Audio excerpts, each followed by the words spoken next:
this police department. But 2020 was a year like no other. Even as the COVID-19 pandemic was just beginning to tighten its grip on the nation, the National Urban League identified it as a crisis of racial equity.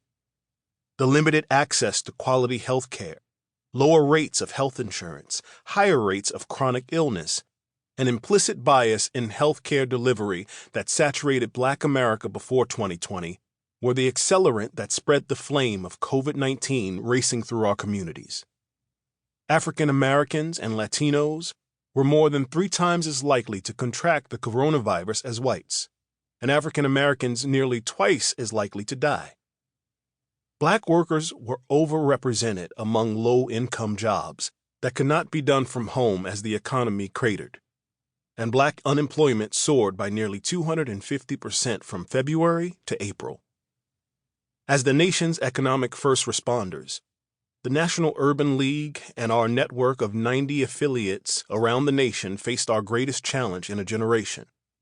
As our affiliates leaped into service as COVID testing facilities, distribution points for food and medical supplies, and emergency employment clearinghouses, we waged a fierce and unrelenting advocacy campaign to target economic relief to communities' Black-owned businesses.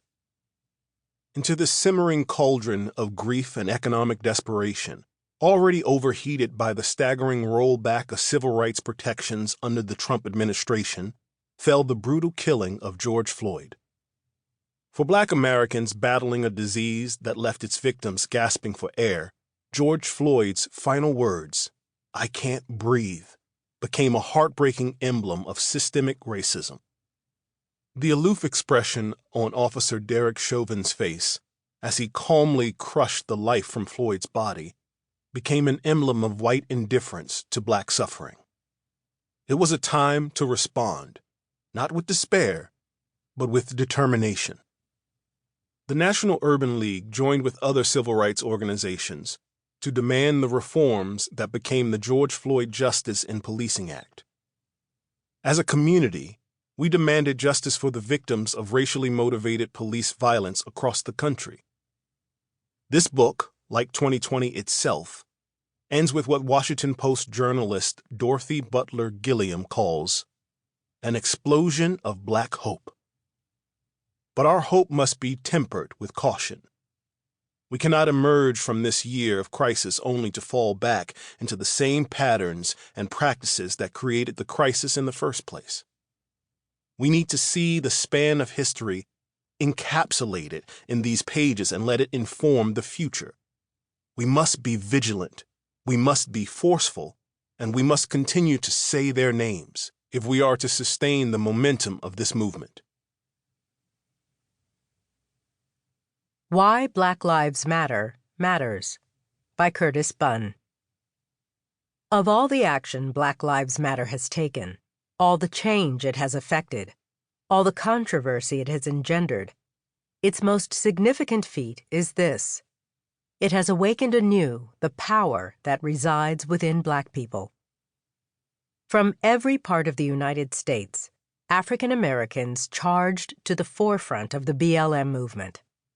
They brought all of their emotions, their anger, their fears, their boundless optimism, and, mostly, their courage. BLM was born in the shadows of the 2013 acquittal of George Zimmerman, who had gunned down 17-year-old Trayvon Martin.